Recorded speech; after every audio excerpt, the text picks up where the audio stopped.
Don't come back here because my girlfriend and I are going to live in this house." On the day my 3-year-old daughter was finally allowed to come home from the hospital after being there for a month, I returned to find my husband living with another woman. I was shocked by his betrayal. Both he and his girlfriend laughed at me, mocking me. To make things worse, my husband had the nerve to call me back to clean up the house, essentially kicking me out. Furious, I talked to some people and made sure my husband and his girlfriend faced consequences for their actions. My name is Emily. I met my husband Michael through my sister's husband, and we lived together with our 3-year-old daughter. We built our house while I was pregnant. We chose everything together, keeping it white inside and out, which I really liked. However, white gets dirty easily, so it needs a lot of cleaning. My husband gets very upset if there is even a small stain. He gets angry when our daughter spills food or dirties the walls. But he never helps clean up. He just complains that the house is dirty. He always points out the tiniest details, and lately I've been getting really fed up with it. Initially, I quit my job and became a full-time housewife after we got married. But when our daughter started kindergarten, I decided to work part-time to save money for the future. Since I started working, I hoped my husband would help more with housework and childcare. However, he thinks that my part-time job is my own choice. So he continues to leave all the household and childcare duties to me, just like before. One day, after sending our daughter to kindergarten, my sister and her husband, who live nearby, were supposed to visit our house. I tried to tidy up as much as possible while helping my daughter get ready in the morning. My husband got annoyed that our daughter was touching things with her messy hands and called me before he left for work, complaining that I wasn't disciplining her properly. Even though he used to adore her when she was born, lately he looks at her as if she is something dirty. I try not to show my feelings in front of our daughter, but his attitude has been really upsetting me. Because my husband complained, I was running late to take my daughter to kindergarten and rushed to get back home to meet my sister and her husband. They had decided to visit just 2 days earlier when they called to see if I had time to meet. I thought they must have something important to talk about, but when I saw them at the front door, I realized it might not be good news. I invited my sister and her husband into the living room, and although they complimented our always clean house, their expressions remained serious. After I served them coffee, my sister's husband finally gathered the courage to speak. "Actually, I've heard some not-so-good rumors about Michael." What he said next was unbelievable. Apparently, my husband was having an affair with a coworker. My husband was originally introduced to me by my sister's husband, but they weren't directly acquainted. It was through a mutual friend of theirs, my husband's brother. In other words, my brother-in-law's friend works at the same company as my husband, and he had heard some bad rumors from a colleague. One of the colleagues said that a female coworker had been going around saying she has a boyfriend in the company, and it seemed like she was talking about my husband. Just as my brother-in-law's friend was trying to discreetly find out if the rumors were true, he accidentally stumbled upon my husband and the woman together. They weren't even trying to hide it, openly flirting at the company. His friend was shocked, took a photo of them, and reported it to my brother-in-law. Then my brother-in-law told my sister's husband and showed him the photo. Even though my sister's husband initially couldn't believe it, he had to accept the truth when he saw the photo evidence. He had the photos with him, but I chose not to look at them. My sister and her husband apologized, feeling sorry for introducing me to a man who would cheat. Finding out about my husband's affair left me unsure of what to do. I had never doubted him before my sister's husband shared his story. Most of all, I didn't want to take my daughter's father away from her. But I also couldn't bear the idea of being betrayed. Just as I was about to discuss next steps with my sister and her husband, my phone rang. It was the kindergarten, informing me that my daughter had a high fever and needed to be picked up. It looks like my daughter is sick with a fever, so I needed to go pick her up. When I mentioned this, my sister and her husband, who had come by car, offered to come with me to get my daughter. The 3 of us went together to pick her up from kindergarten. When we got to the kindergarten, my daughter looked exhausted, and it was clear her illness was more serious than a common cold. Her cheeks appeared swollen, and her teacher mentioned that a classmate had MPS, raising concerns that my daughter might have it too. We hurried to the hospital and informed the reception about our suspicions regarding MPS, given her symptoms. They decided she needed immediate tests because there was a risk of complications. While waiting for the test results, I became anxious and tried calling my husband, but he didn't answer and didn't call me back. Soon after, we learned from the test results that my daughter had MPS and had developed meningitis. She was admitted to the hospital immediately and settled into a room.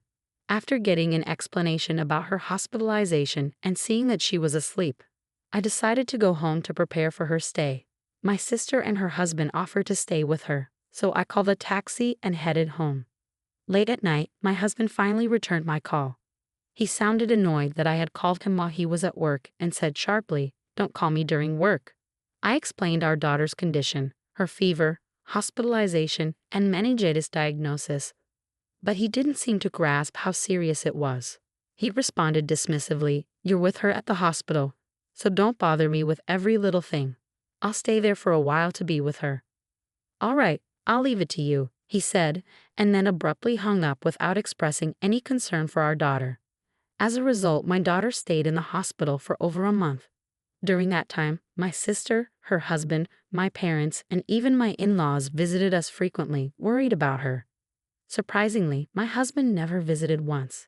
When it was time for my daughter to be discharged, I asked my husband to pick us up, but he refused, claiming he was too busy with work. I shared this with my sister, and she and her husband offered to drive us home instead. On the day of my daughter's discharge, my sister's husband drove us home. It was a relief to see my daughter back to her normal self after such a long ordeal. However, when we arrived home, I noticed my husband's car in the parking lot, even though he was supposed to be at work. Through the window, I could see the silhouette of a woman inside. My sister and her husband also saw it and were furious, convinced it was his affair partner. I stopped them from barging in, left my sleeping daughter with them in the car, and went inside alone. When I entered the living room, I saw a woman standing close to my husband, just as I had seen from outside the window. When my husband noticed me, he quickly moved away from her. But it was already too late. I had seen everything. "Hey, I'm back. Who's this?" I asked him. Instead of answering, my husband stepped in front of the woman as if to shield her from me. Ignoring my question, he demanded, "Why are you here?" I couldn't believe it. He had forgotten the day our daughter was supposed to come home from the hospital. "I told you today was the day she's getting out of the hospital," I insisted. "No way. You said it was tomorrow. You tricked me into coming back today." My husband's response made it clear he had been so focused on bringing his mistress home that he forgot about our daughter. The woman peeked around my husband, looked at me, and smirked. Then she remarked to him, "Is this your wife?" What a chubby old lady. Hearing that, my husband's attitude hardened as he declared, "Yeah, I've got a young and cute girlfriend now. We decided to live here together, so don't come back." He put his arm around his mistress, as if to emphasize their relationship. I recalled the moment my sister's husband had revealed the affair to me. Despite my initial hesitation about divorce, witnessing my husband's behavior during our daughter's hospitalization shattered any remaining love I had for him. He hadn't visited our daughter even once in the hospital, leaving me to handle everything alone while he took advantage of my absence to spend time with his mistress in our home. I had taken time off from my part-time job and was exhausted from running between the hospital and home. Instead of supporting me during this difficult time, he was flaunting his new relationship and demanding I stay away from our own house. I was forced to clean up after my husband and his mistress, who had the audacity to tell me not to come back home. Exhausted and unable to argue any longer, I quickly packed my things and returned to the car where my sister and her husband were waiting. As I left, my husband and his mistress laughed at me. In the car, I shared what had happened with my sister and her husband. They were ready to confront my husband, but I stopped them. I didn't want my daughter to witness a scene like that, so I asked them to take us to my parents' house instead. We found a warm welcome there, and my daughter gradually improved while staying with my parents. From the time our daughter started crawling, my husband seemed only concerned about cleanliness and rarely interacted with her. His affection for her was fleeting, and she likely doesn't have many memories of him being loving or attentive. She never expressed a desire to see her father or mentioned feeling lonely. I didn't have the energy to confront my husband when I left our house, but I couldn't let things continue like this. Now that my daughter was recovering and could possibly return to kindergarten, I started to consider what to do about my husband. One day, I got a call from him. Curious about what he wanted to say, I answered. He bluntly told me, "The house is dirty. Come back and clean it." Even though he should have been living there with his affair partner, It seemed like neither of them did any housework. My sister had mentioned she was young and likely hadn't lived on her own before, leaving household chores to her family. It was absurd for my husband, who had told me not to return, to now demand that I come back just to clean. His request struck me as incredibly selfish. I declined his request in disbelief. "You should clean your own house, or maybe that girl you're having an affair with can do it," I retorted, hanging up the phone. Despite my husband's persistent calls afterward, I ignored them all. I could only imagine his frustration on the other end, unsure of what would happen next. Later that night, after putting my daughter to bed with the help of my parents, I was folding laundry in the living room when I heard a commotion at the front door. Curious, I went to investigate. As I opened the door, I was shocked to see my husband and his affair partner standing there, completely soaked in red. Behind them, my sister and her husband, along with my in-laws, stood with stern expressions, ensuring they couldn't escape. My husband and his affair partner apologized, saying, "We are truly sorry." However, my sister, her husband, and my in-laws didn't accept their apology. What covered them from head to toe was not blood but tomato juice.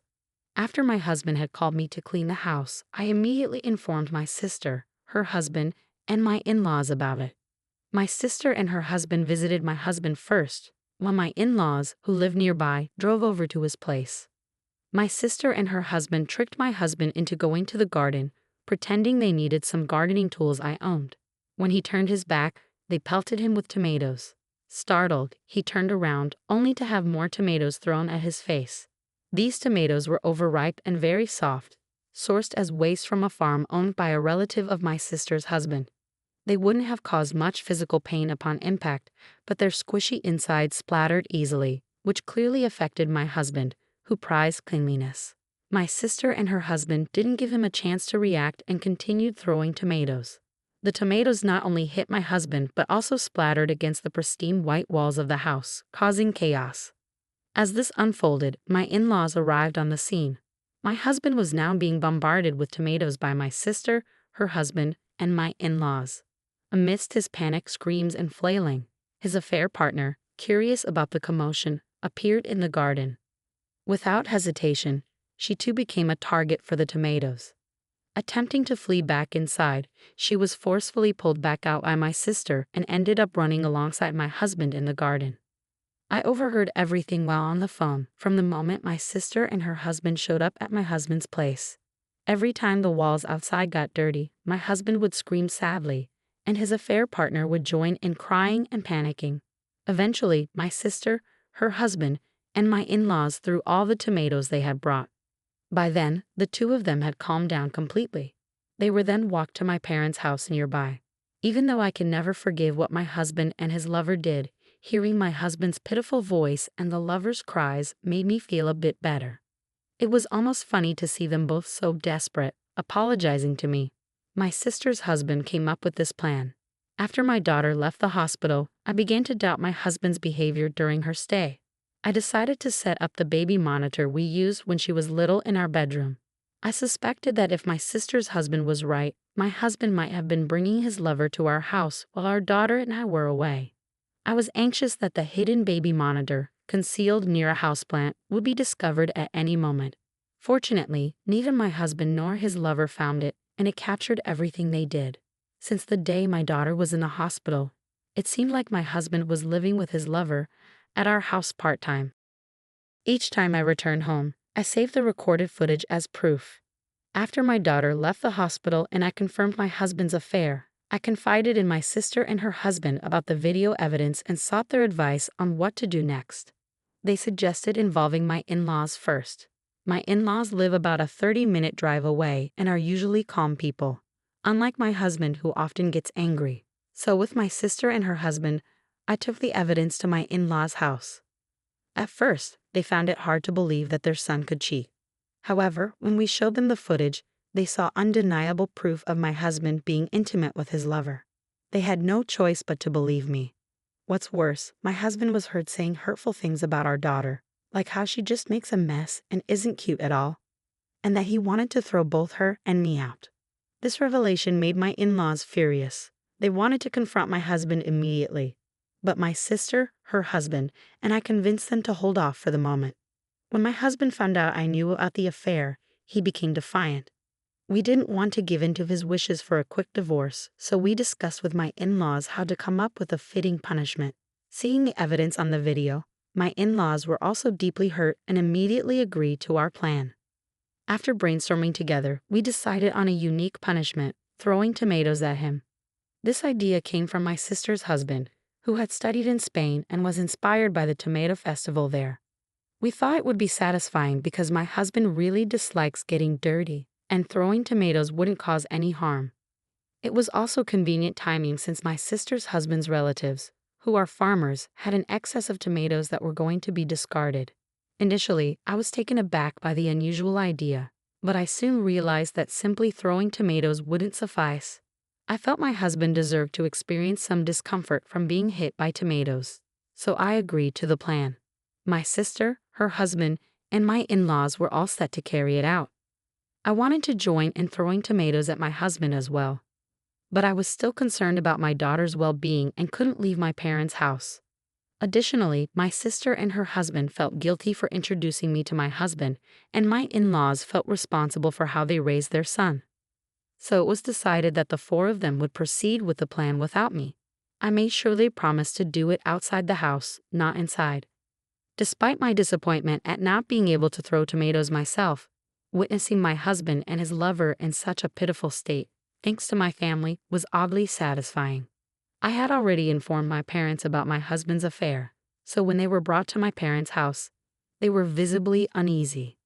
I threw the divorce papers at my husband without looking him in the eye and said firmly, "Let's get divorced. I have all the evidence of your affair. You'll also need to pay child support." Upon hearing the mention of child support, the lover reacted with disbelief. It seemed she had been imagining marrying my husband, becoming a housewife, and living comfortably. Realizing that child support payments could burden her financially, she began denying any involvement, claiming, "I have nothing to do with this man." That's when I mentioned the footage from the baby monitor. At this point, the lover argued that it was an invasion of privacy, and my husband backed her up, threatening legal action against me. However, my in-laws, along with my sister and her husband, scolded them harshly. Still shaken from the tomato incident, both of them fell silent quickly. When I reiterated to my husband that he needed to agree to the divorce, he reluctantly began to complain. "I've been supporting you all this time, and as a housewife, you should obey your husband. You can't even clean properly. You were a useless wife. It's only natural that I cheated on you," my husband sarcastically remarked, mocking the idea of a part-time working mother being able to support herself. However, there was a reason why I decided to return to my parents' house this time. It wasn't just because my parents and my sister and her husband welcomed me back, but also because I was offered a full-time position at my part-time job. When I informed my husband about this opportunity, he clicked his tongue in frustration. That's when I made it clear to him that my daughter and I would never return to that house again. Predictably, my husband started complaining about who would clean the walls of the house. But ultimately, it was his infidelity that caused all of this, and he was entirely at fault. When he demanded that I pay for cleaning the exterior, my in-laws had had enough. They disowned him right then and there for bringing up such trivial matters at this point. After being disowned by my in-laws, my husband unexpectedly proposed to his mistress. Covered in tomato and feeling humiliated, she had lost all affection for him, and the idea of paying child support added to her rejection. She bluntly told my husband, "I'm not interested in a man without money," leaving him stunned. Under our stern gazes, my husband reluctantly agreed to our divorce. We informed them that we would continue discussions through our lawyers, and then we sent my husband and his mistress away. I'm not sure what they discussed on their way back, but apparently, they ended up angrily arguing and parted ways, cursing each other out. Afterwards, my husband ended up living alone in our house, struggling to manage the mortgage and child support payments on his own. He tried seeking help from his brother, but was coldly turned away and cut off from his family. Now he had no one left to rely on. Meanwhile, the mistress faced repercussions from the rumors about her relationship with my husband.